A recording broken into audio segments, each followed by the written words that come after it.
this is, this is the one that matters most, is that a lot of these New Deal programs that we've talked about in the first 100 days, it takes a while for them to get to the Supreme Court. So by 1936, you start to see this. Now, those of you that did the homework assignment, this was one of the questions that, how did Roosevelt run into the problems with the Supreme Court? The National Recovery Administration that you guys just turned in an assignment on was struck down, the whole thing.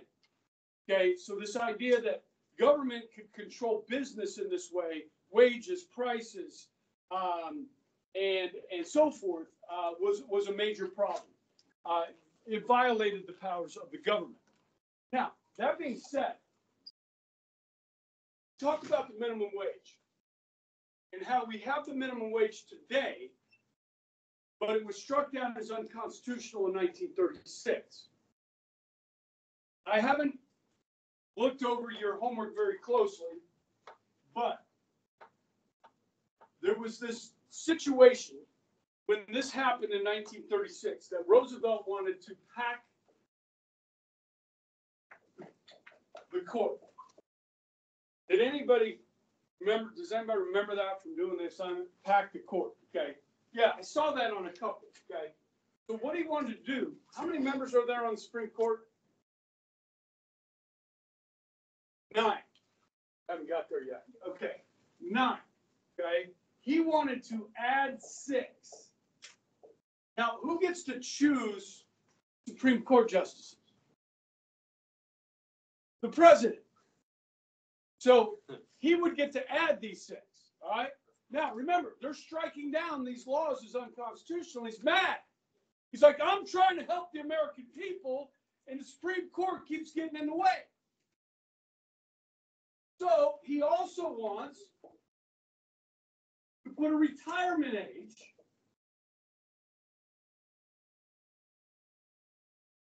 of 70 on the Supreme Court. As you guys know, Supreme Court justices get to serve for life. Right now, there's a 6-3 conservative to liberal majority on the court. Those 6 conservatives on the court right now don't want to die, don't want to retire, because there's a Democratic president. And he would be able to choose his replacement. The reason why there's a 6-3 advantage for conservatives is because Ruth Bader Ginsburg, who was a liberal justice, RBG, she died. And so Trump got to replace her with a conservative. Okay? Justice Thurgood Marshall said, when Nixon was president, he said, if I die, just prop me up in my chair and pretend I'm still alive until Nixon's out of office. So he doesn't get replaced by a conservative. Okay? So they serve for life if they want. 2 of the justices were over the age of 70. So that would be 8 that the president would be able to choose.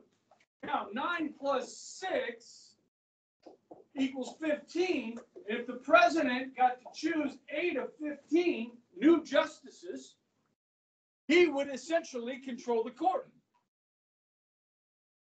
Does this not smack of dictatorship? Does this not smack of one branch of government, the executive, trying to take over the judicial?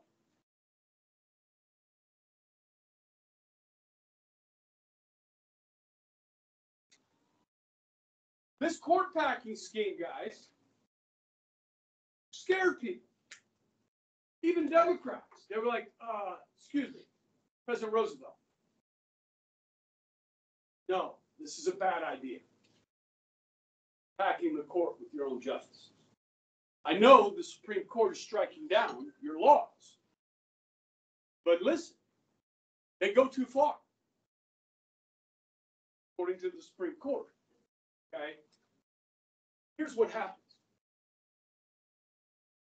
These 2 old men that are over the age of 70 are going to switch their vote on one of these cases. That case,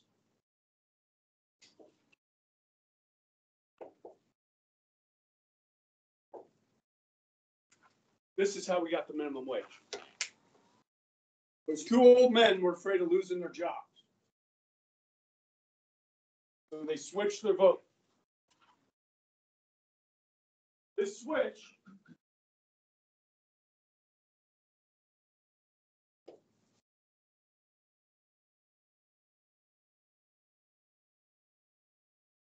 this is a newspaper headline.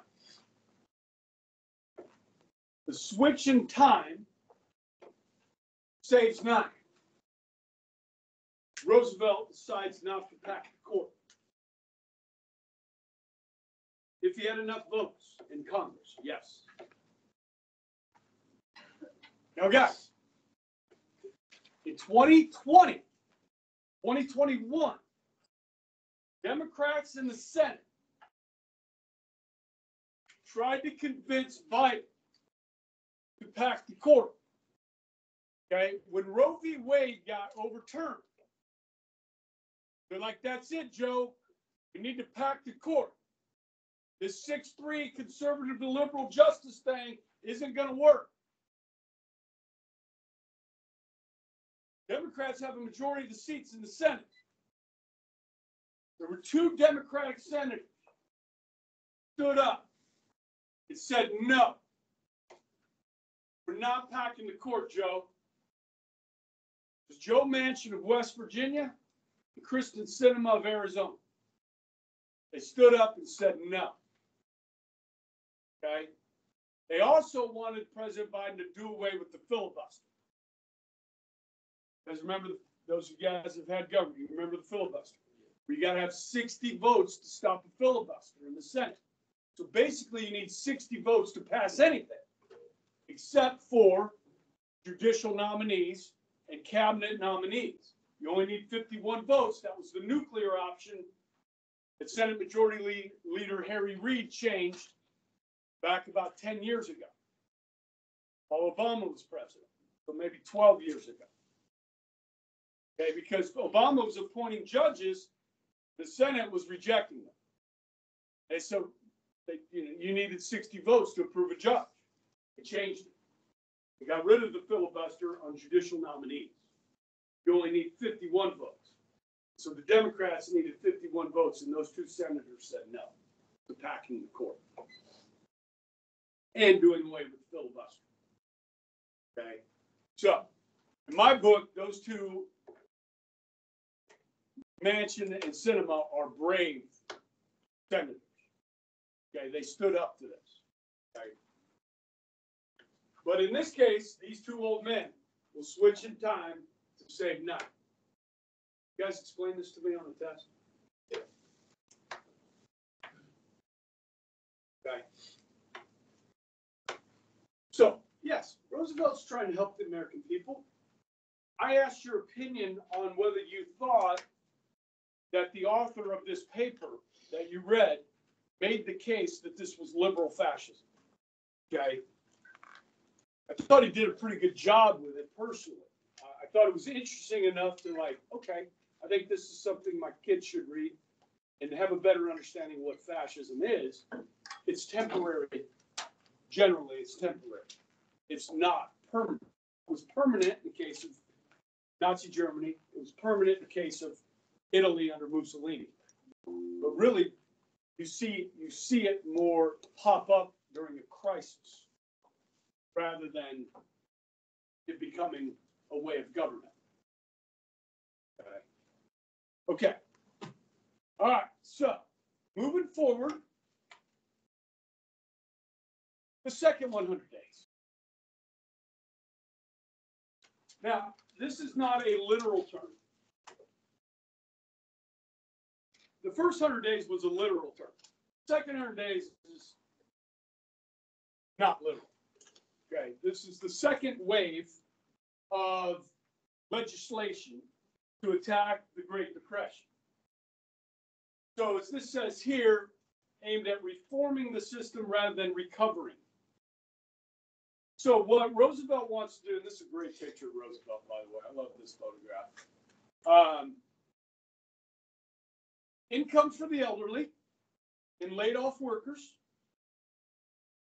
The rich got to pay more. Soak the rich with taxes. And laws to boost labor unions' bargaining powers.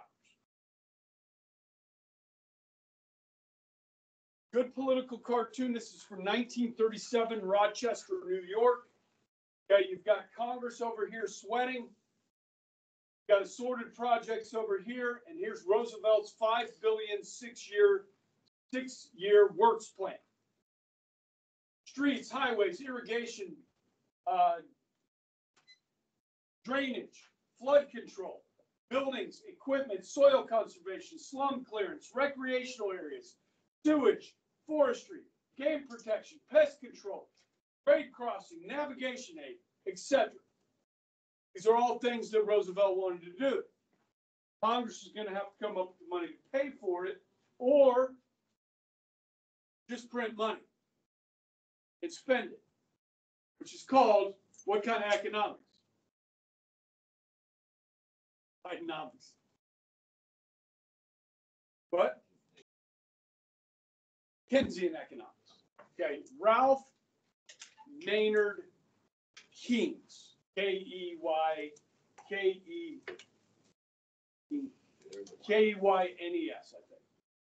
named after him. Okay, Keynesian economics, which is what we've been using since this time period. Okay, now with Reagan, you get a little bit of supply side trickle down voodoo economics. Trump, you get a little bit of that with conservatives. Cut taxes, let people have more money, let them spend the money that will trickle down and help other people. Okay. So this is where we're headed. Now, when we say income for the elderly, where am I going with that? Social Security. Okay. The invention.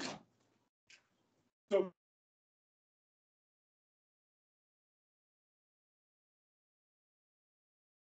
and here's head government up to this point that I've talked about Social Security. I talked about it at the beginning of the year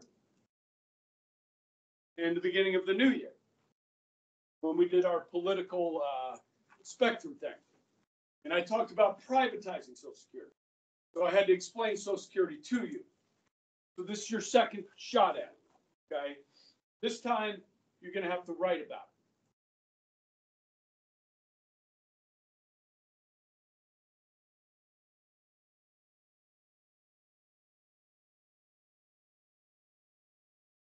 You're going to have to write about it.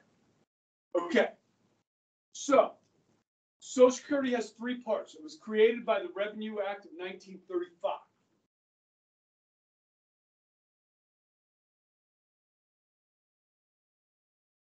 What was the retirement age set at? 65. Okay. Do we have any teachers in the building over 65 teaching, still making income? Yeah. Okay. They're still they can retire. Is Mr. Blaine for Social Security? I don't know how old he is. I don't think he's 65. 200.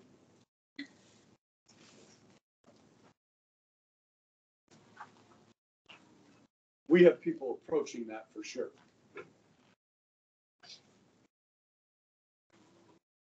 You remember what the life expectancy was in 1935? Told you this? 1935?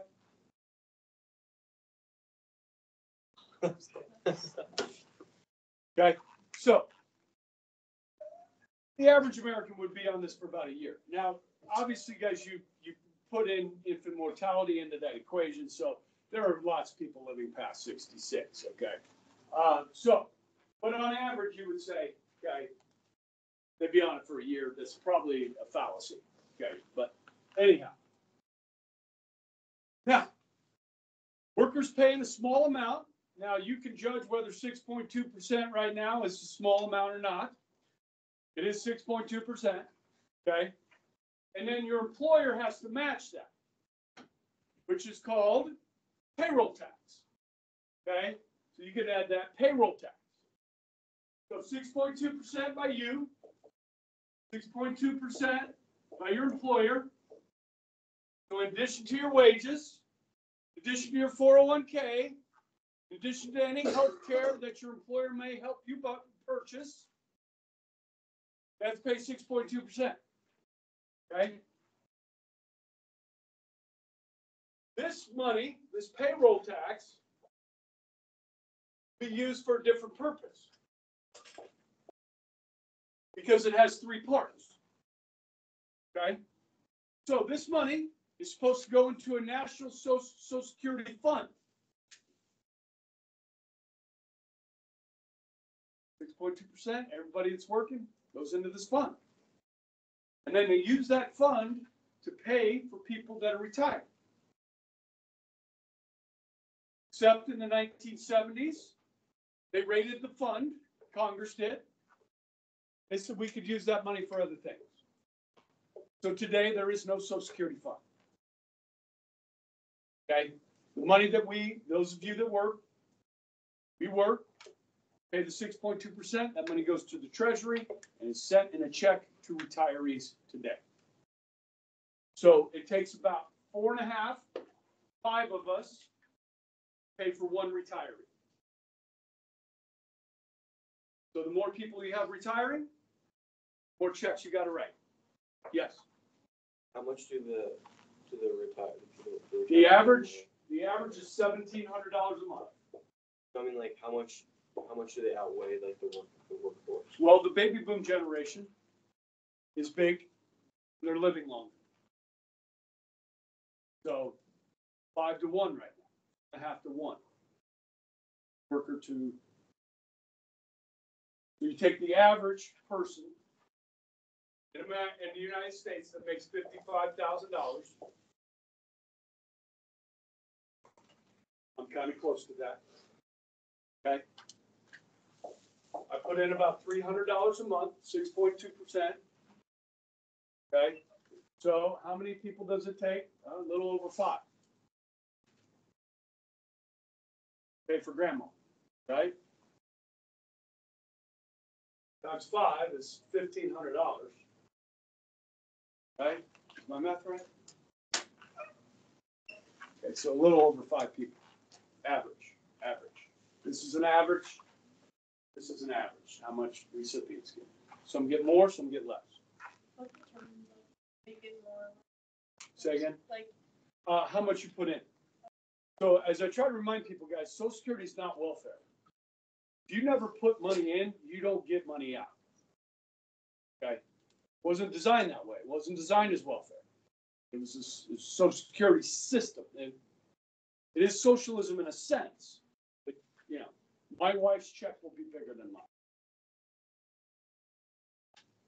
Now, if she dies and we're both over 65, I can take hers instead of mine. That's nice. I mean, it's nice. Well, I mean, think about women that stay-at-home moms. You know what I mean? Like Mrs. Bybee. I don't know if you've heard. It doesn't affect you guys. You're leaving. We met the new principal yesterday. It doesn't affect you. You're leaving. Okay. But yeah, so she's going to stay home. She's not going to be putting money in. So if her husband were to pass away at some point, you know, she would be able to take it. I think that's a nice thing that the government allows us for us. Yes. Thank you. All right. We get a monthly payment. Okay. So part 2 of Social Security is public assistance. Of course, we need some propaganda here, guys. Okay. We got to sell this idea.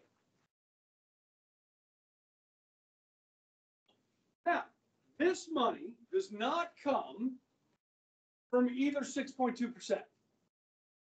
This comes from general revenue. So other taxes. Okay. This is for the aged, the blind, and dependent children. So anybody have a family member that is autistic? Okay, same here. So they may qualify for some Social Security, maybe somebody with Down syndrome, okay? Somebody born with severe physical or mental disability.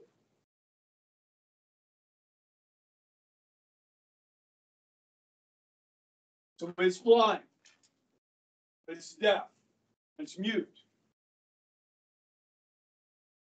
You qualify for this. And if you get hurt on the job, okay, something like that, you can apply for disability insurance. That comes through this. We have over 8.5 million Americans on full disability.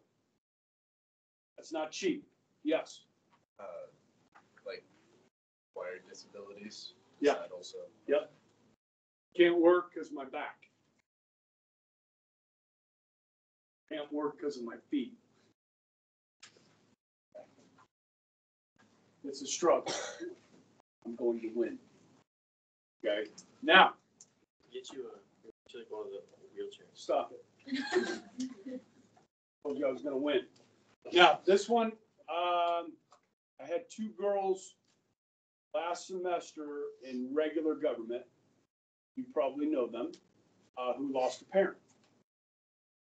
Okay, I don't know everybody's situation here, but if you lose a parent to death, not divorce, but death, the surviving spouse gets Social Security to help raise that child up to the age of, or up to when they graduate from high school. Okay. So, you guys know who I'm talking about? Curry and Cotter. Both sat right there next to each other. So we talked about it, you know. This is a good program. I think most people believe in this program to help the surviving spouse, okay, raise the children. If that makes sense. It goes to the parent. All right. The third part of Social Security was on the notes of the previous slide when it talked about for laid off workers, okay, unemployment insurance. Okay, so if you lose your job, say the new principal comes in and says, we got to do budget cuts, we're going to lay off some teachers, okay? And I get laid off and lose my job. I can apply for Social Security benefits, okay? Where does that money come from? That comes here from the payroll tax, okay?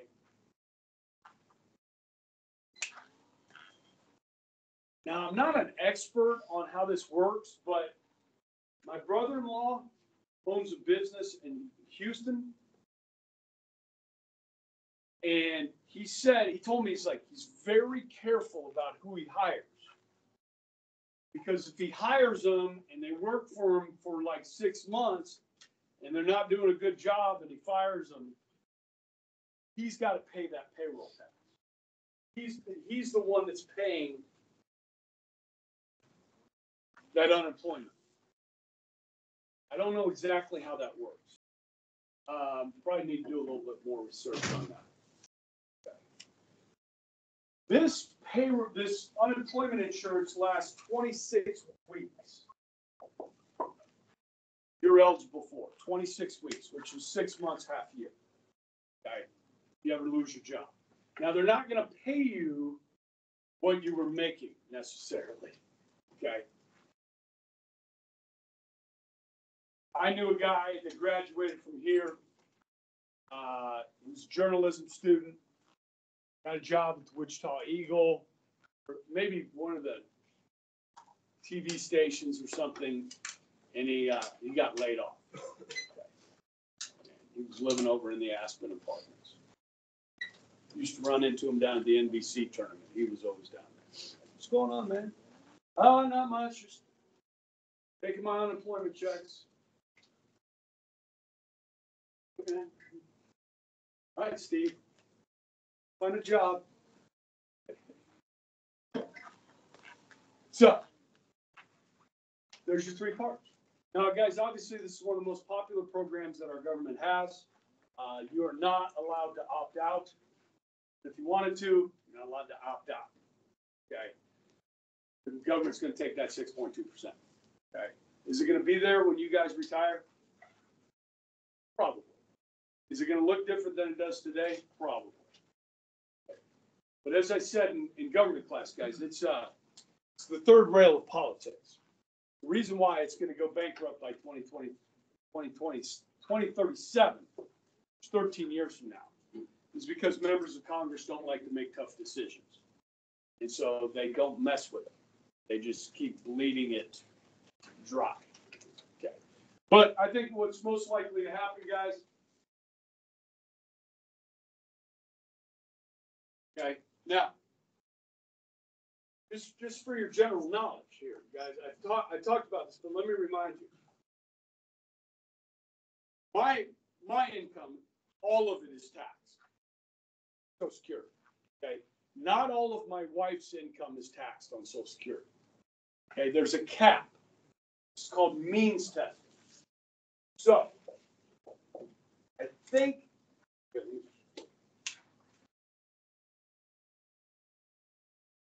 do I phrase this question? Siri, on how much income do you pay Social Security taxes on?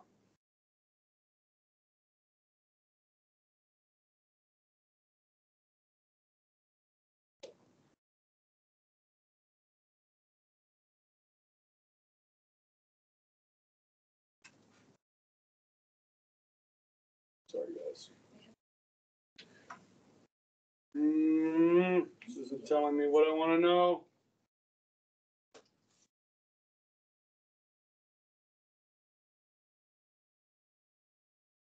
Siri, what is the means testing on Social Security taxes?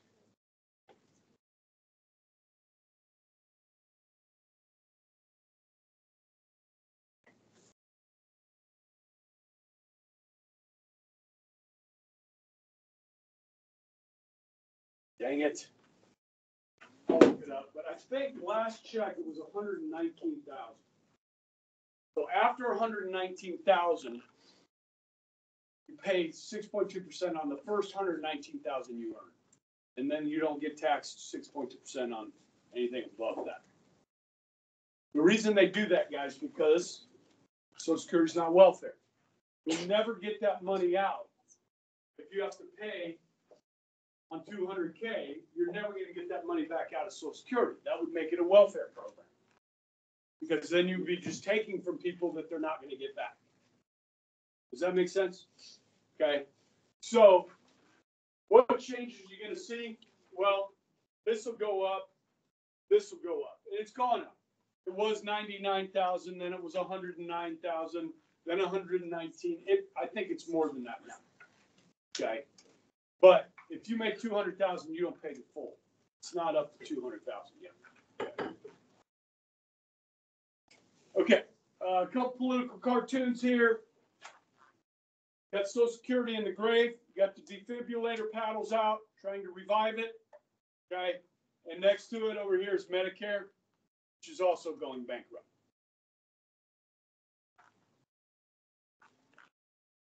Okay. This is the signing ceremony of Social Security. Francis Perkins. How much time we got?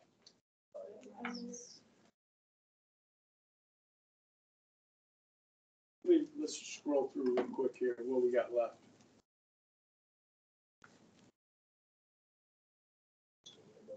What is today?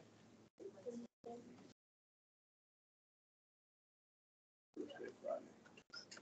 That's Tuesday. Most likely. How many tests have we taken? Our paper is due When's your paper due? Monday. Monday the 4th?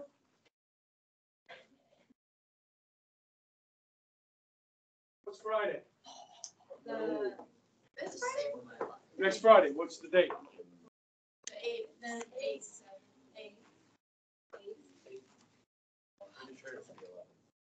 8th. Okay. 11? Yes. And we got Jamboree on Saturday. Did you not see my tweet? Yeah. Yeah, I did not see the point. Oh. For those of you watching at home, your book review is now due on Saturday, March 9th. You're welcome. We turned it in online. Yeah.